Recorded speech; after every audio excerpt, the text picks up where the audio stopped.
Hi, are you afraid of impedance matching? I certainly was.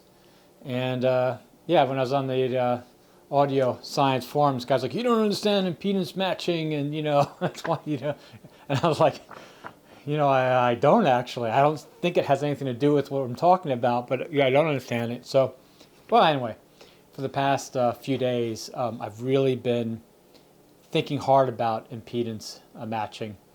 And I got a lot of inspiration from Dave Ratt. So in his video, he did a thing where he's sitting on the couch, he's testing microphones and speakers. He says, "Oh, I'm just going to talk about impedance."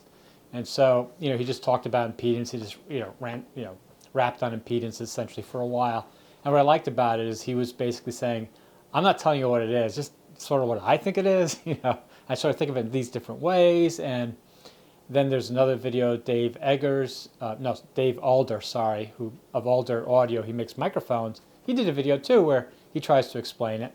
And, just like Dave Ratt, he's like, this is sort of how I think about it. And I posted in the comments, I said, yeah, but what about this? And he's like, yeah. So this is a video in that sort of line of thinking where I'm going to try and explain to you how impedance matching works or what it's all about. And so you're not afraid of it, and hopefully you'll have this light bulb will go off in your head moment, and you'll be like, yeah, a lot of what I read, a lot of what people say is just BS. It's just they're trying to look important. They're trying to, act like they know more than you, and you're stupid, and this and that. They're the ones that are stupid because no, as you'll see in this video, it doesn't. There is no law. So I printed out Ohm's law. So here's Ohm's law here. Hope you can see that. So we have voltage equals current times resistance, or you can say current equals voltage divided by resistance. Right? You've seen this before, right? Well, it says Ohm's law. It is not a law. Ohm's never said it was a law. This is a formula. It's like a recipe. It's a way of thinking about it in your head, but it doesn't exist anywhere.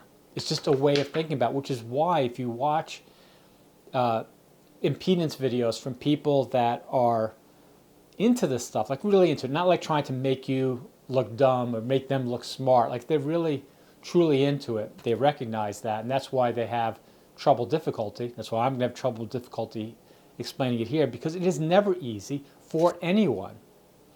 Because again, this isn't a law. This is a relationship that sort of holds true. It's a recipe that sort of works. And this is just the formula, like a shorthand for you to think in your head. It's like a starting point of understanding what's going on. So I'm going to put this away for now.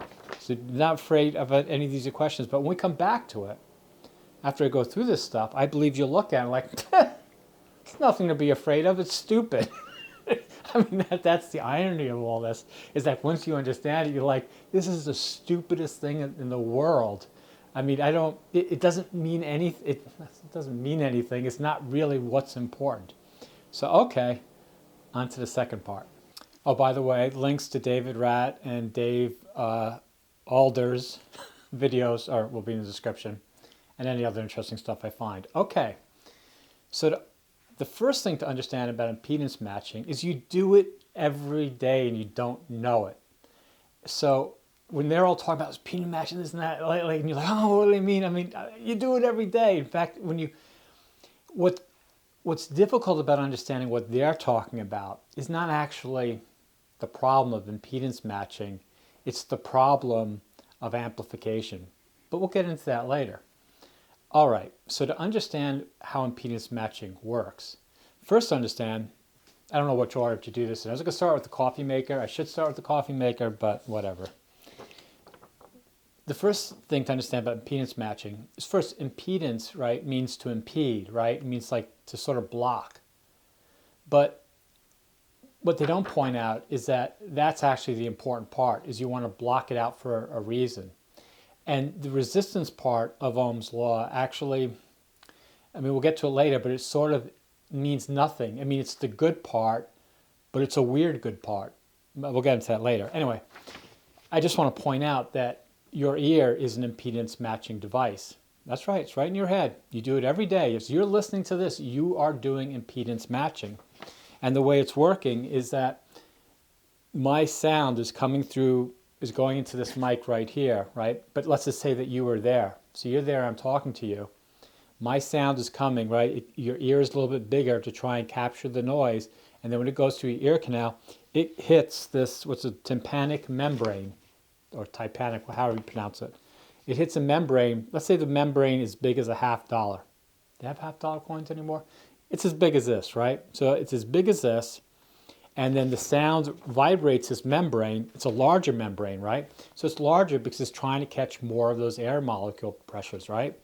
And then it goes through some levers, some little bones in your ear, and those bones push against another little membrane against basically your cochlea, like this fluid sac. So basically it goes from a large membrane into a small membrane. It focuses the energy into the small membrane, and that's how you, and then obviously nerves in your head, and then that's how you hear things, right? So, but the sound is, this is a physical process. This isn't like mind or brain or anything like this. You're physically, the sound is vibrating this membrane, it's moving these little bones in your ear, and it's vibrating against a little sac of fluid. I mean, it's a mechanical thing. They know about it. There's no uncertainty here. Like it's working sort of just like this microphone is working. So you're doing impedance matching here. And what you're trying to do is the matching part is you're trying to match the impedance of the sound waves into a biological nerve, your cochlea ability to read those waves. So anyway, we'll leave that aside for now. So let's go to the coffee maker. So I don't want to lose you. I hope you have some coffee. All right, so I just made this coffee today. Let me just move the screen around. All right, so how does a coffee maker work, right? So we get some electricity from the wall. I told my wife, I turned off the camera, she can come in here, but she's not taking any chances. All right, so we have the electricity, right? And I think we all know what happens, right? So the electricity comes in here, and it heats up the water, and it basically makes the water hot. We don't know how. We don't need to know how, right? It makes it hot. It comes up, and it comes out of all these little holes, right? So hot water comes out of these holes. It goes into this bag of coffee. I'll take that out. And then it goes down this other little hole into the coffee maker. And the coffee maker has a thing where it'll, well, actually the little holes around here. And this thing blocks it, so if you take it out, it doesn't, well, you understand that, right? So the question is, it's taking the hot water, it's putting it here, and it's dripping it onto this bag, and then it's going into this little hole. Well, why? Why a little hole? I mean, why not just like, just a big basket? Why not just a flat bottom, right? Why is the coffee maker made like this? And most coffee makers are made like this. What is it doing? It's impedance matching. And again, that's a fancy name for it. It's this really very silly thing.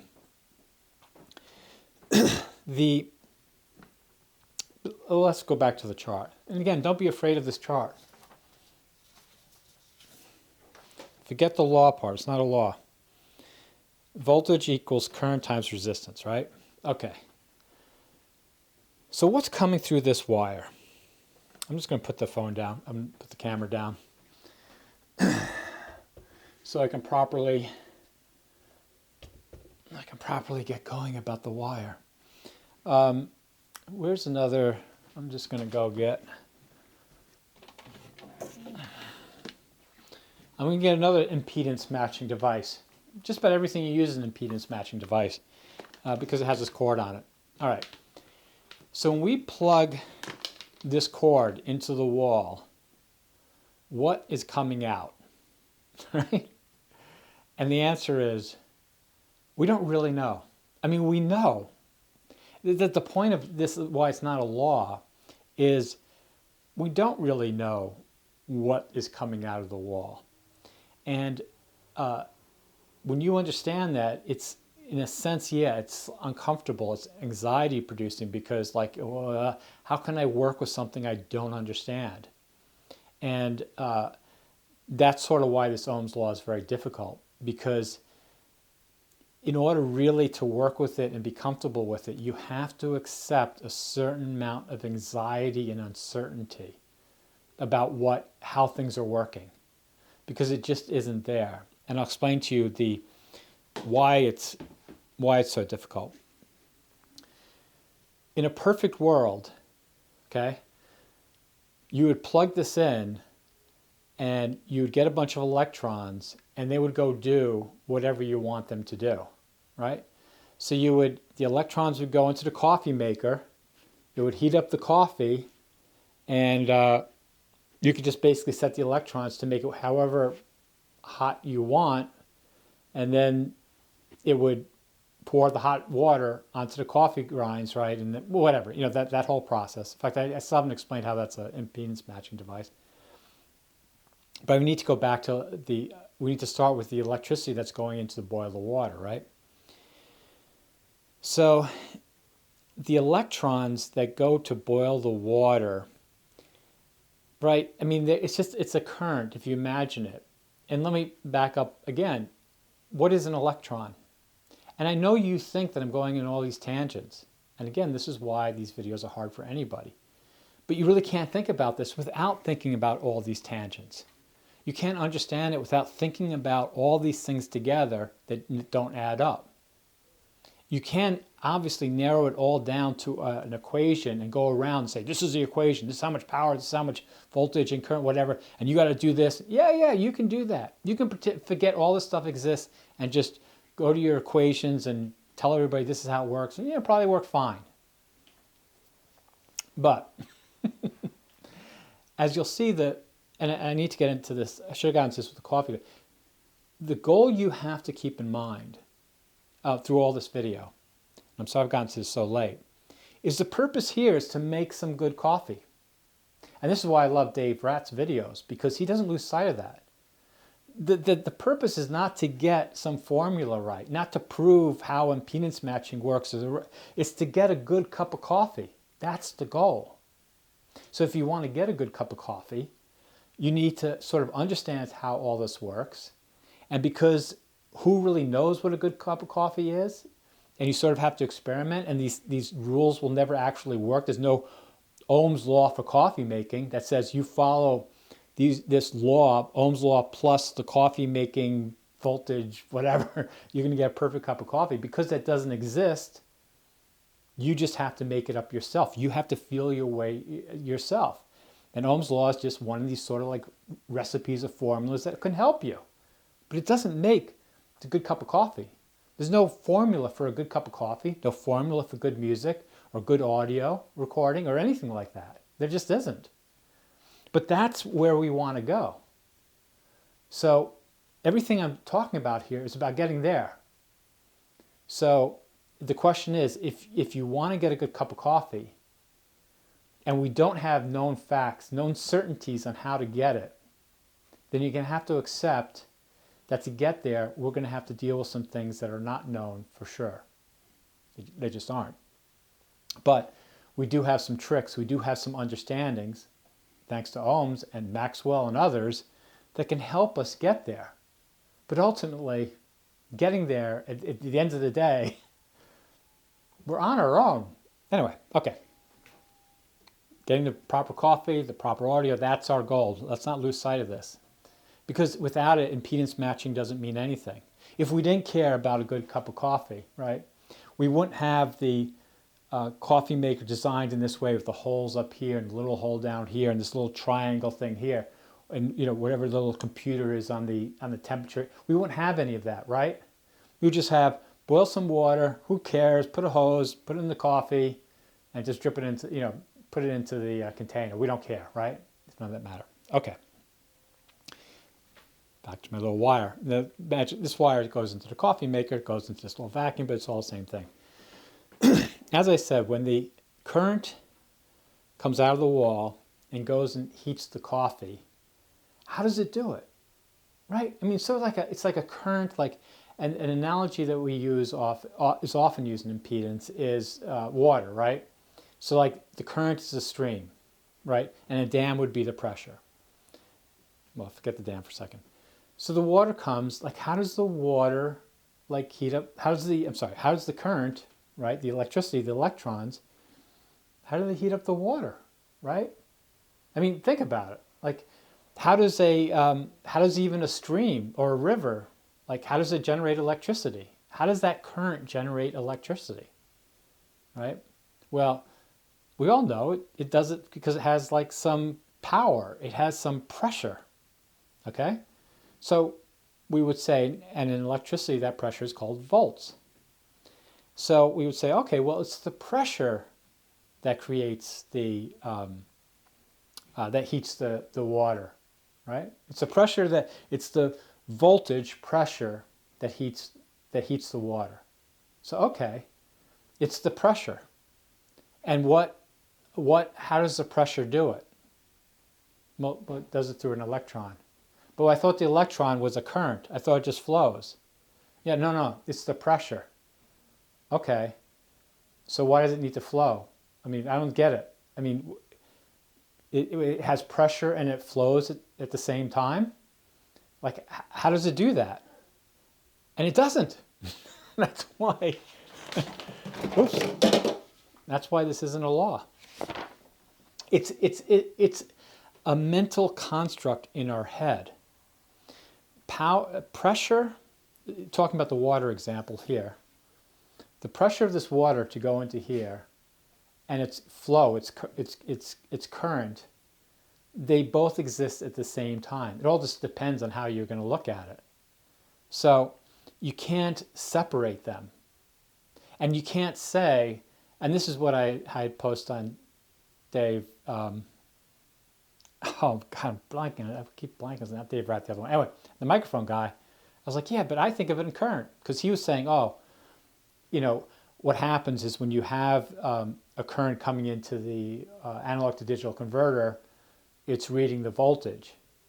And I commented, I said, no, I think it's reading the current. And he's like, yeah, I don't know. Because you don't know.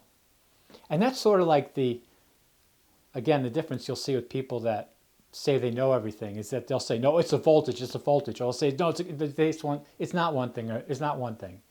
It's both things together. And is both things that work together that we don't fully understand. Again, I want to say this again. We understand that pressure, the volts, plus a current, some combination of them will heat our water and make our coffee. But we can never look at one just by itself. We can't totally explain that the coffee is made using current, and we can't totally explain that the coffee is made using voltage or pressure. They're together, they work together. And so this is another thing that, another thing you'll see that is out there that really annoys me, is that the only way for you to know what pressure is to take some current.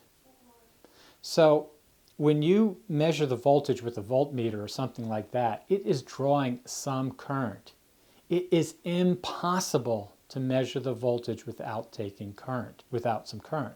It's the same thing. If you put a box on a scale, right? What is that scale doing? Something is moving. Moving is current, right? It can only tell you the weight of the box if it takes some current, if it allows that pressure to be converted into current. And similarly, you can only know the pressure by pushing back on the current, right? So if there's a stream coming down, right, and I pressure on the water and it stops, right, I know it has very little pressure. If I can't stop it, then I know it's got high pressure. So each one will tell you something about the other. They exist together, they're related, but we still to this day do not know exactly what is going on. And so if you read about electrons, you'll read like in the history of it, electrons were particles, and then they were waves, and then went back to sort of like particles again, and then sort of like more wave fields, and then they went into probabilities. Now electrons are like probability fields, right? I mean, think about it. It's laughable, really.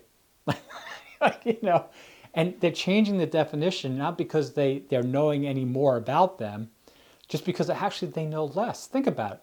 So our understanding of electrons started out, let's say in the early 1800s. Well, I mean, they've been studying for a long time, learning about electricity for a long time. But okay, so like to say 1800, right? 200 years, we started out with them as particles, and now they're probabilistic wave fields. Like, think about that, right? You're not going from like knowing more, you're going from knowing less. But you have to embrace that. You have to embrace that knowing less and not fight it. So, okay. Okay, I'm gonna get back to the coffee pot now. All right, I'm recording. And there's one thing I want you to take away from this video on impedance matching. It's to never use wireless audio unless you absolutely have to. You got it? It's probably just as well. I'm going to have to reshoot this. I'm in a bad mood. I think I missed a couple of points. Hopefully it'll be better this time. All right. Back to the coffee maker. All right, so here we have our coffee maker. And I'm going to explain to you how we do impedance matching every day with our coffee maker, or how it does it. So as I mentioned, we have all the electrons. We have the power comes out of the wire, and power is both voltage and current, and they're related. If you have a lot of voltage, it's usually a lot of current, less voltage. So they're sort of related, and that's the thing to keep in mind. And when we want to do different things, we want different impedances. Now, high impedance. What is high impedance? Well, think about it, right? Impedance is you're impeding think of the stream or the electrons or the water or anything like that. You're impeding it. So what is the so when you're impeding this little tube coming up here with water, right? When you're impeding that that water, the flow of water, the current of water, when you impede the current, you increase the pressure, right? Or the voltage, right? So in electricity, which is what we use mostly in audio, right? When we impede the electricity, we're impeding the current, which is raising the voltage. So high impedance, think high impede the currents leads to higher voltage, right? Low impedance, I'm not impeding the current. So the current is flowing and is draining the voltage. There's no impedance. Low impedance of current means higher current, lower voltage, right? And again, we're going to show you with the coffee maker in all these things that you do every day that you're doing this. So, and again, the goal is for good coffee, right? It doesn't make a difference whether it's high impedance or low impedance. Don't get caught up in the formulas and this and that. The goal is good coffee. So how are we going to get good coffee? Well, we have hot water, which we're impeding, and that's creating a lot of pressure. So we impede the water, which gives pressure, and now we create all these little holes, which is going to take that pressure and it's going to reduce the impedance, right? So we're going to low impedance now. We have high impedance here. We're going to low impedance for the water because we want to drip it on our coffee, right? So, and again, the impedance matching, all this matching stuff is really each part of the process to lead to our good coffee. So we don't impedance match because everything needs to be the same. I mean, in audio we do in a way, but again, we get to that part too. But in the general idea of impedance matching, again, we're matching, we need to do things in different sections. And each section has we want a different relationship of current to voltage. Sometimes we want more current, less voltage. Sometimes we want more voltage and less current. And that's what we're doing. We need each of those sections. But in a sense, we're matching them together to get an end result. So that way. So we high impedance, a lot of voltage. Now we have low impedance. So it's a lot of current and it's draining the voltage. And it's going on here. As the water rises here, what are we getting? Well, as far as the water is concerned, in a sense, we're getting high impedance, right? Because we're impeding, there's a small hole at the bottom is impeding the water. So it's creating this water pressure. So we have a high impedance system right here. So high pressure, high impedance. And then as it goes into the carafe, right, it's going through the low current. And then it goes into here. And in a sense, this is sort of, neither high impedance or low impedance. It doesn't really have anything. But that's what we're doing here. So we're taking to start again, we have voltage and current, but they're not doing anything. They can't exist without the other. And then we slowly say, okay, we're going to take some of that current, and let me just go to the toaster over here. Because we have heating elements back there, but it's the same with the toaster. And this is the other thing people don't point out about impedance matching. The impedance matching doesn't mean anything. Again, what's really important is what we're doing in each process of our dealing with the voltage.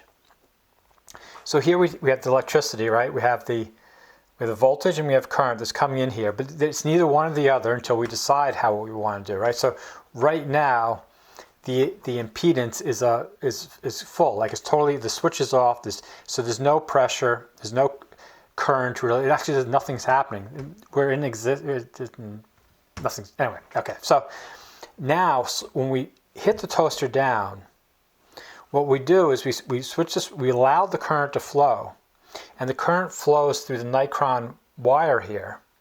And the physical property of this wire is that as it will let some current flow through it, but mostly it will just get hot. It will take that current and the electrons, they'll move around and they'll create a lot of heat.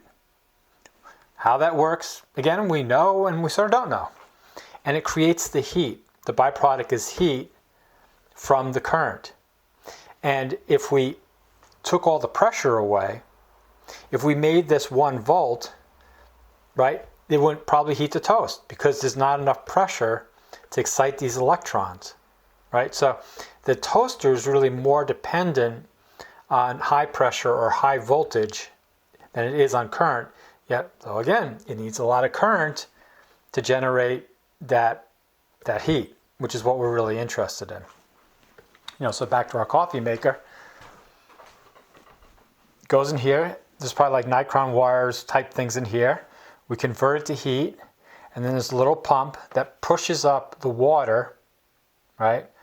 And so that also is a high impedance thing into low impedance, into high impedance, into low impedance, right? So the impedance matching, in a sense, is when we're matching here, we want each thing to be in the right amount of,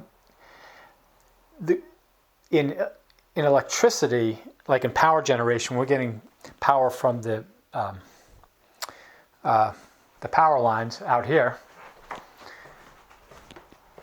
The whole goal of impedance matching for all those wires is just to get it's just to conserve the power as much as possible. We want to send as much current as we can, but we don't want to send so much current that we lose voltage and then we can't get the current. And we don't want the voltage so high that we're pushing the current needlessly and creating friction and creating heat or whatever, right? So, I mean, that's a whole other type of impedance matching where we're trying to sort of conserve the energy as we go through it, and that is important. And audio has some of that too. But again, the whole thing of impedance matching is that we don't live in a perfect world where everything's going to be the same. We don't want it the same.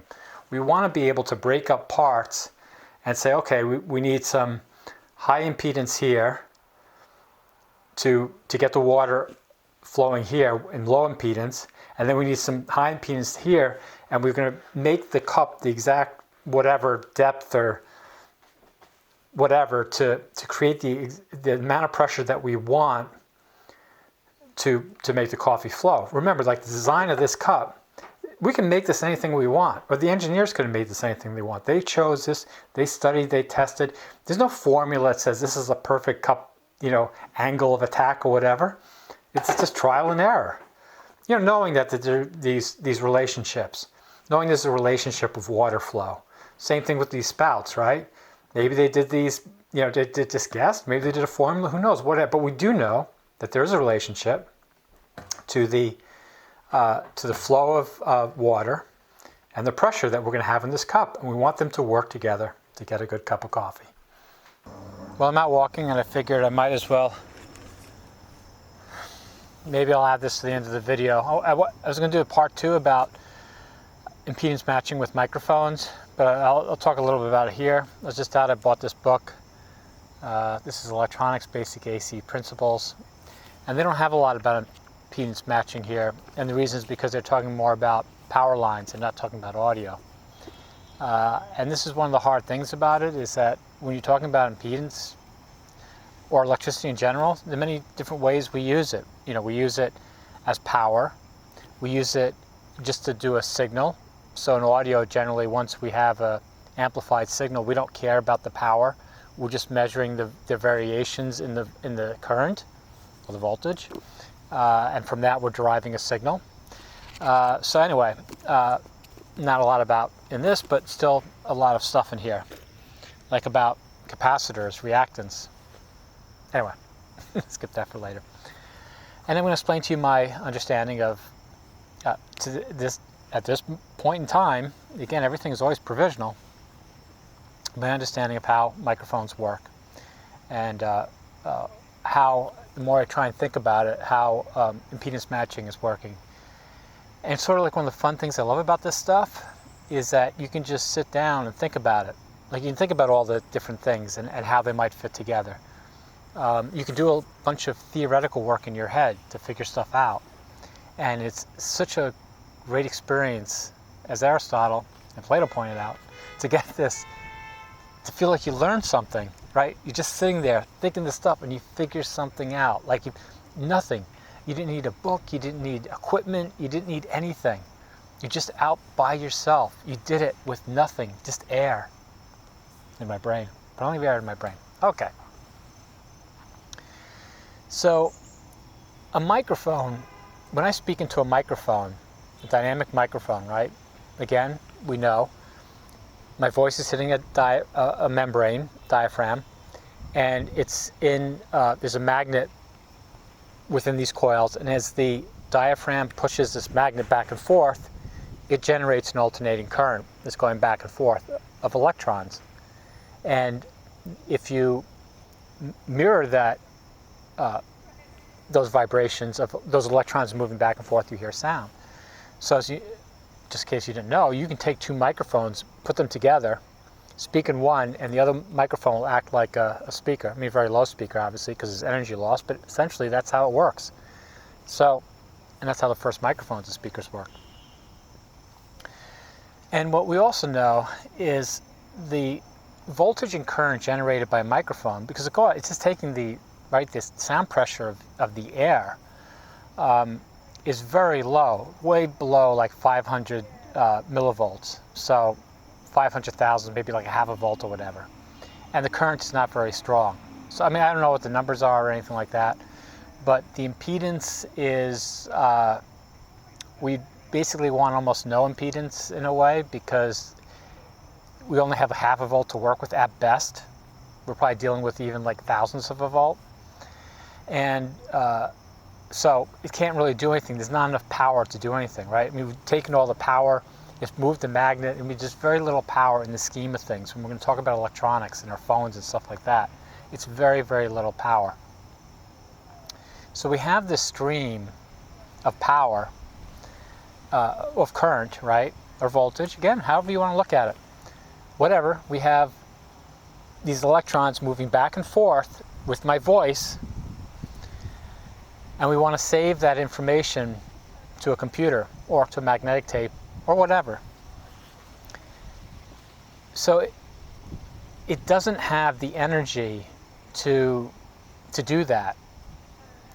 And we can't just put it into a stream of, like, let's say we have this half a volt, and we say, okay, we want to put it into a stream of other electrons, like more electrons, push them into this other stream of more electrons, and just push them all down, and we can get like a bigger reading. We can't do that because, again, we have that impedance problem, right? You don't want any impedance on the microphone, and you're going to have some impedance on a larger voltage because you have a large voltage, and you don't want it releasing all this current and overwhelming the current of your microphone. So think of it like a stream, like a microphone generates a very small trickle stream, and that you can't put that trickle stream into anything, into a big stream, right? How could you do it even in real life, right?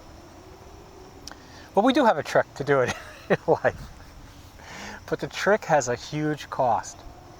So the trick, as I said in my other videos, is we say, okay, we're going to use a lever system, and we're going to take the electrons from a microphone, a weak little stream, and we're going to create this lever system where it will lever this big thing on a big stream of electrons. It's called 5 volts. Make it like big. So we're going to make it 10 times. We have, let's say, the loudest sound, we have 500 millivolts. We're going to make that to 5 volts in this other stream. But again, it's really more the current. Let's say we want 5 amps or whatever. So it's the way transistors work, and it's the way it works in tubes. We've had this for a while. So we take this little stream, and it opens a lever, and this big stream will match the stream of small electrons. So now we have this big stream that we have the variation in sound that mirrors our small stream. And I want to point something else about this, because, like, on this thing I've been talking about, like 32-bit float has absolutely nothing to do with clipping or whatever. Part of what I believe, and this is what I believe, this is from my own ears and eyes and experience, and you tell me if you have a different experience than this. If it was easy to amplify, because noise is our enemy, right? Oh, noise has always been the enemy. But we don't see that as much now because digital manufacturers, stuff, they all want to pretend like noise, like they've conquered it. It's not conquered. Not even close. Anyway, we have our little stream of electrons that we want to now create into the same variations into this big stream of electrons. Now, if we could do this perfectly, right, then every time I speak into this microphone, I could go take this big stream, and I could just take the part of my voice that's important, and I could just amplify that and say, I'm just going to focus on that point, and I'm going to throw out all the rest. If we truly had total control of all of it. But we don't.